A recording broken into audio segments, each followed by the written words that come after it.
What happens when a Hollywood legend decides she's had enough of being interrupted and talks back to one of daytime television's most outspoken hosts? Well, you're about to witness one of the most brutal verbal takedowns in The View's history, where Jane Fonda absolutely destroyed Joy Behar live on national television. This clash was so intense that it left the entire studio in stunned silence, and by the end, Joy Behar looked like she wanted to crawl under the table and disappear forever. Make sure to subscribe and drop a comment below, because this story is absolutely wild. It started like any other Tuesday morning on The View. The cameras were rolling, the audience was settled in their seats, and the hosts were preparing to welcome their guest for the day, the legendary Jane Fonda. At 86 years old, Fonda had seen it all in Hollywood, from her early days as a rising star to becoming an activist and fitness guru. She had agreed to come on the show to discuss her latest project, but what nobody expected was that Joy Behar would turn the interview into a personal attack session. As Jane Fonda walked onto the set, the audience erupted in applause. She looked elegant in a crisp white blazer, her silver hair perfectly styled, and her posture as confident as ever. She settled into the guest chair with the grace of someone who had been in the spotlight for over 6 decades. "Welcome back to The View, Jane," said Whoopi Goldberg, with genuine warmth. "It's always such a pleasure to have you here." "Thank you for having me," Jane replied with a smile. "It's wonderful to be back." But before Jane could even get comfortable, Joy Behar jumped in with her typical lack of subtlety. "So, Jane, I have to ask you about something that's been bothering me. You've been very vocal about climate change and activism, but don't you think it's a bit hypocritical coming from someone who's spent decades flying around in private jets and living in massive mansions?" The question hung in the air like a toxic cloud. The other hosts exchanged glances, clearly uncomfortable with Joy's aggressive opening. Jane Fonda's expression shifted slightly, but she maintained her composure. "Well, Joy, I think that's an interesting way to start an interview," Jane said, her voice steady but with an edge that suggested she wasn't going to be pushed around. "I've been transparent about my past and the changes I've made in my lifestyle. I've reduced my carbon footprint significantly and used my platform to raise awareness about climate issues." Joy wasn't satisfied with that response. She leaned forward in her chair, her voice getting louder. "But, come on, Jane. You can't just say you've changed and expect everyone to forget about your lavish lifestyle. You're telling regular people to make sacrifices while you live in luxury. Don't you see the problem with that?" The audience began to murmur, sensing the tension building between the two women. Jane Fonda's eyes narrowed slightly, and for a moment, everyone could see the fire that had made her such a formidable actress and activist. "Joy, I'm not sure what you're trying to accomplish here," Jane said, her voice calm but firm. "Are you interviewing me about my current work? Or are you trying to create drama for your show? Because if it's the latter, I think you're going about it the wrong way." Joy's face flushed red. She clearly hadn't expected Jane to push back so directly. "I'm just asking the questions that viewers want answered. I'm being honest here. Jane Redderlard. I'm being honest here." "No, Joy," Jane interrupted, her voice gaining strength. "You're being rude and confrontational. There's a difference between honest journalism and what you're doing right now." The other hosts sat in stunned silence as the two women faced off. Sunny Hostin looked like she wanted to intervene, while Sarah Haynes fidgeted with her notes. Whoopi Goldberg's expression was unreadable, but her body language suggested she was preparing to step in if things got worse. Joy, feeling cornered, decided to double down. "I'm sorry if you can't handle tough questions, Jane. But this is The View. We don't do softball interviews here." That comment was the spark that ignited Jane Fonda's fury. She sat up straighter in her chair, her eyes blazing with an intensity that reminded everyone why she had been such a commanding presence on screen. "Tough questions?" Jane's voice was sharp now, cutting through the air like a blade. "Joy, you call that journalism? You ambushed me with poorly researched accusations without giving me a chance to properly respond. That's not tough journalism. That's tabloid sensationalism. Joy opened her mouth to respond, but Jane wasn't finished. And furthermore, if you had done even basic research before this interview, you would know that I've been living in a smaller home for years. I've eliminated private jet travel from my personal life, and I've donated millions to environmental causes. But you didn't bother to check any of that, did you? The audience was completely silent now, hanging on every word. Joy Behar looked genuinely shocked that Jane Fonda was fighting back so forcefully. She stammered for a moment before trying to regain control of the conversation. Well, I think our viewers deserve to know about these contradictions, Joy said weakly, but her confidence was clearly shaken. Jane leaned back in her chair, a slight smile playing at the corners of her mouth. What our viewers deserve, Joy, is honest, respectful dialogue, not whatever this performance is supposed to be. The word performance hit Joy like a slap. Her face went from red to pale in seconds, and she looked around the table as if searching for support from her co-hosts. But they all seemed to be avoiding eye contact, leaving her to face Jane Fonda's wrath alone. I don't know what you're implying, Joy said, her voice getting defensive and higher pitched. I'm not implying anything, Jane replied coolly. I'm stating it directly. You're performing right now, trying to create conflict where none needs to exist. It's beneath both of us. Joy Behar was clearly rattled. She had started this interview thinking she could intimidate the Hollywood legend. But instead, she was being systematically dismantled by someone who had decades of experience dealing with much tougher opponents than a daytime television host. Look, Jane, Joy tried again. I'm just trying to hold you accountable for your actions. Jane Fonda let out a small laugh that was more condescending than amused. Hold me accountable? Joy, you're a talk show host, not a prosecutor. And even if you were, you'd need to have your facts straight before you started making accusations. The tension in the studio was so thick, you could cut it with a knife. The cameras continued rolling, capturing every moment of Joy Behar's humiliation as Jane Fonda continued her verbal assault. Whoopi finally decided to step in, sensing that Joy was drowning and the interview was spiraling out of control. Maybe we should move on to talking about your new project, Jane. After. But Joy Behar, now thoroughly embarrassed and desperate to save face, made the worst possible decision. Instead of taking the lifeline Whoopi had thrown her, she decided to go even harder. No, wait, Joy said, holding up her hand. I think we need to address this properly. Jane, you've made a career out of being controversial. From your time in Vietnam to your various political stances, you've never shied away from stirring the pot. So why are you so sensitive now when someone questions you? The audacity of that statement left everyone speechless for a moment.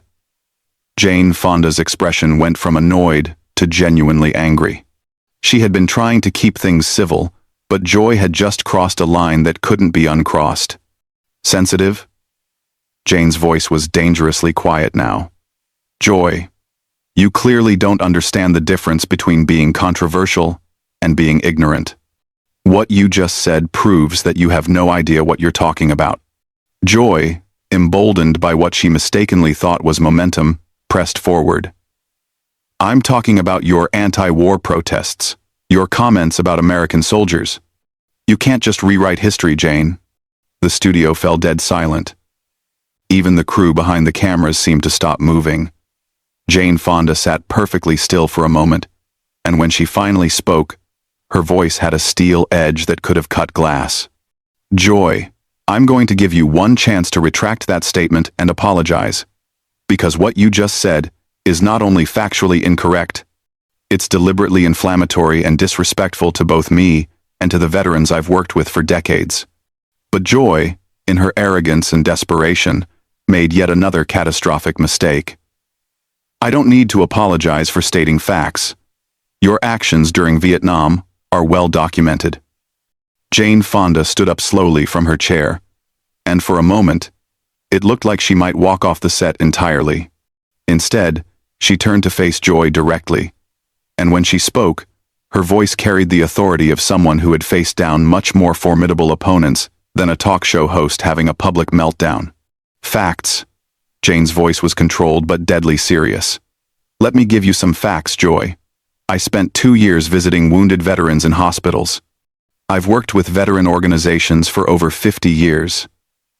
I've apologized repeatedly for any pain my actions caused, and I've dedicated significant portions of my life to supporting our troops.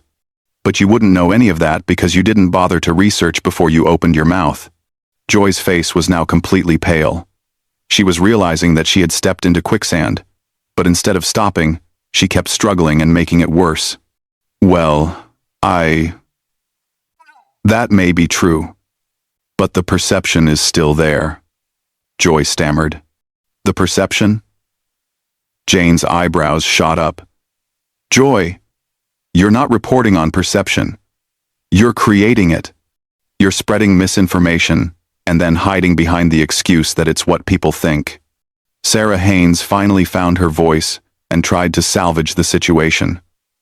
Maybe we should take a commercial break. Maybe we should take a commercial break. But Jane Fonda held up her hand. No. I think we should finish this conversation. Joy started it. So let's see it through. Joy looked like a deer caught in headlights.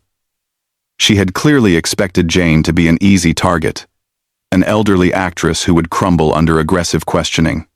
Instead, she had awakened a force of nature who was now systematically destroying her credibility in front of millions of viewers.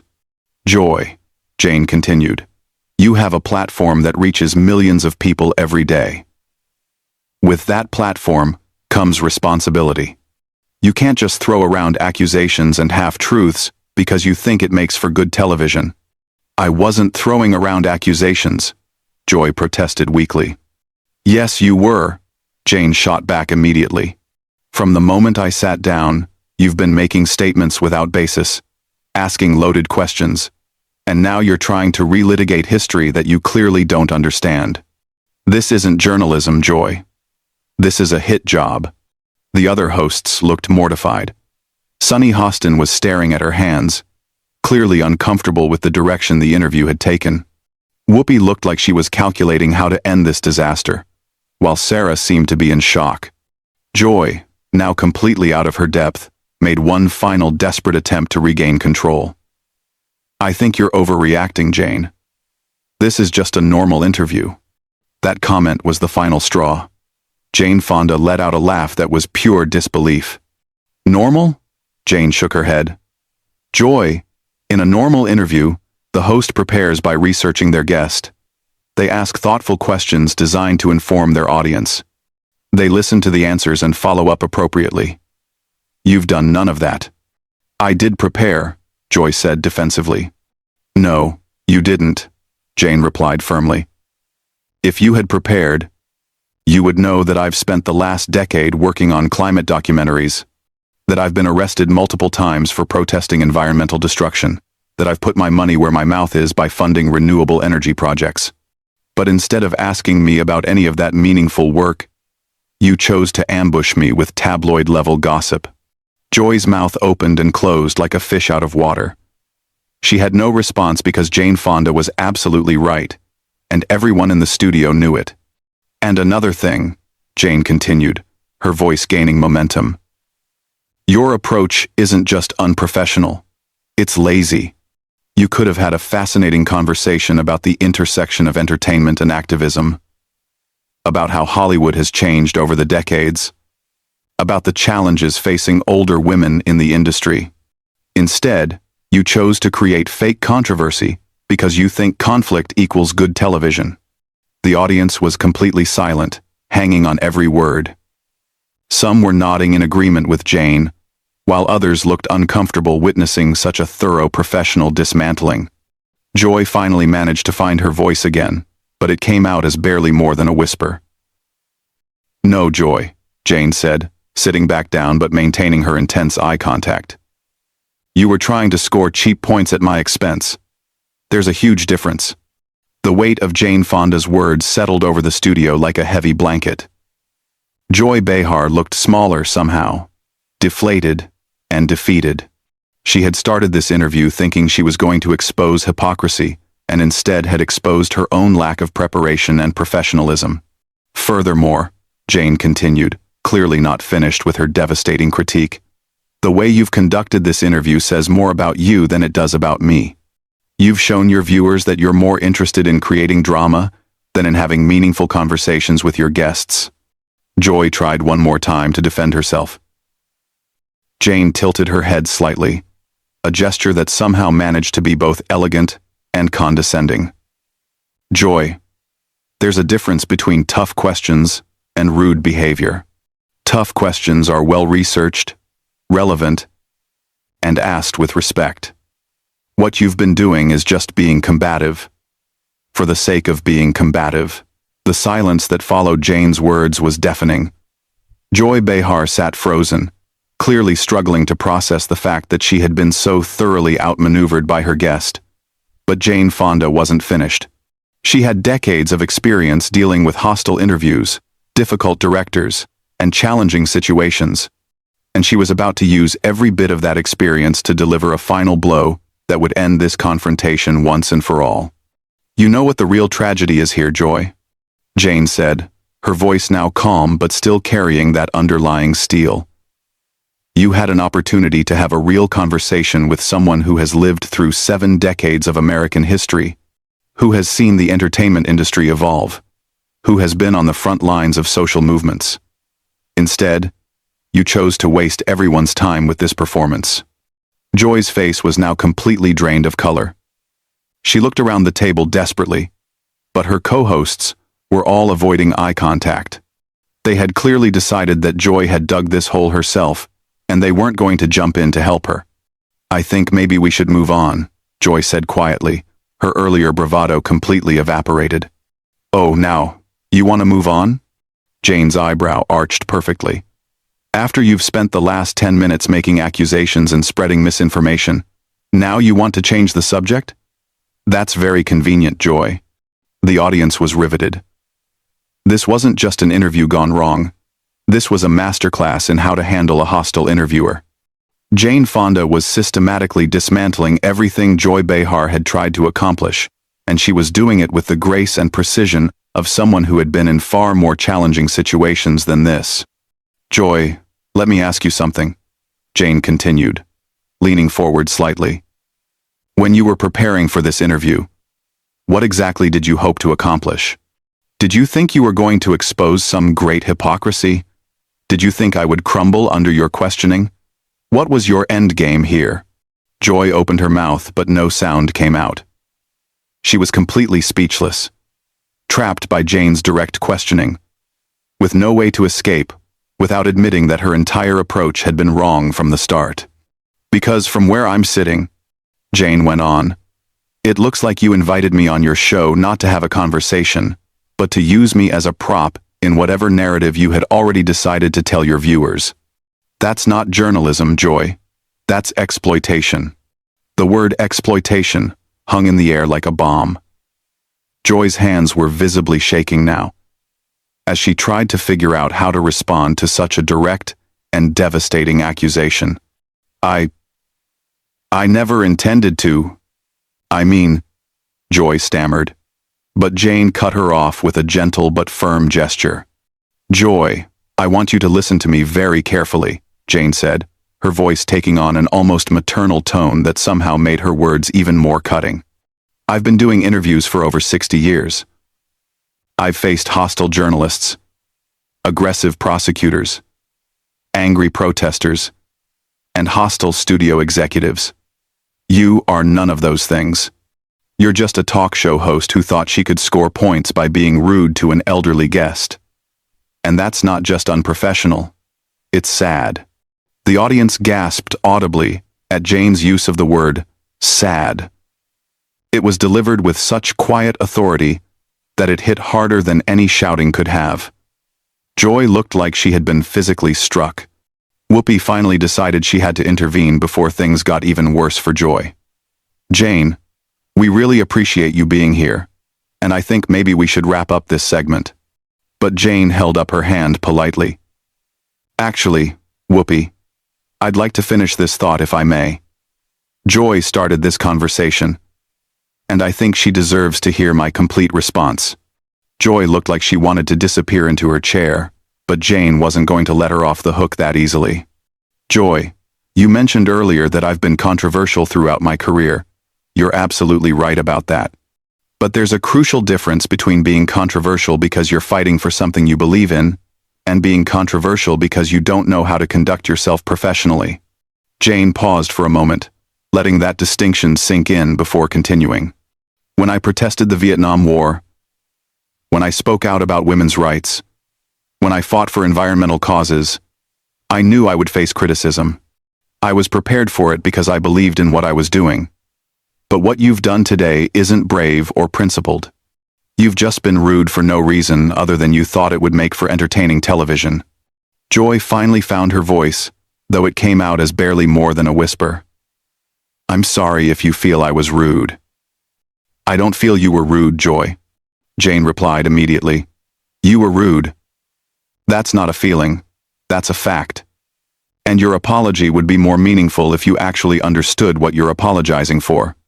The other hosts exchanged glances, clearly uncomfortable with how thoroughly Joy was being demolished, but none of them seemed willing or able to step in and help her. "Let me give you some advice," Jane continued, her voice now taking on the tone of a teacher, addressing a student who had badly misbehaved. "The next time you have a guest on this show, try treating them with respect. Try asking questions that are designed to inform your audience rather than to create conflict. Try listening to their answers instead of waiting for your next opportunity to attack." Joy nodded mutely, clearly hoping that agreeing would make this nightmare end sooner. "And most importantly," Jane said, her voice gaining strength for her final point, "remember that your guests are human beings, not punching bags for whatever frustrations you're carrying around. We come on shows like this to have conversations, to share our experiences, to connect with audiences. We don't come here to be ambushed by hosts who haven't done their homework." The studio was so quiet that the hum of the cameras was audible. Jane Fonda sat back in her chair, having delivered one of the most thorough and devastating takedowns in daytime television history. Joy Behar looked absolutely destroyed, her earlier confidence replaced by humiliation and regret. "Now," Jane said with a slight smile that didn't reach her eyes, "would you like to ask me about my actual work? Or should I assume this interview is over?" 2000. Joy looked around the table desperately, but found no help from her co-hosts. Whoopi was staring at her hands, Sunny was looking at the ceiling, and Sarah was furiously scribbling notes that she probably wasn't actually reading. I think we should go to commercial," Joy finally managed to say. Jane Fonda stood up gracefully, smoothing down her blazer. "That's probably for the best. Thank you for having me. And I hope you'll consider what I've said today." As the cameras cut away and the studio lights dimmed, Joy Behar sat alone at the table, looking like she had been hit by a truck. She had started this interview thinking she would expose Jane Fonda. But instead, she had exposed herself as unprepared, unprofessional, and completely out of her depth when faced with a true Hollywood legend who refused to be intimidated. The audience filed out in stunned silence, many of them shaking their heads at what they had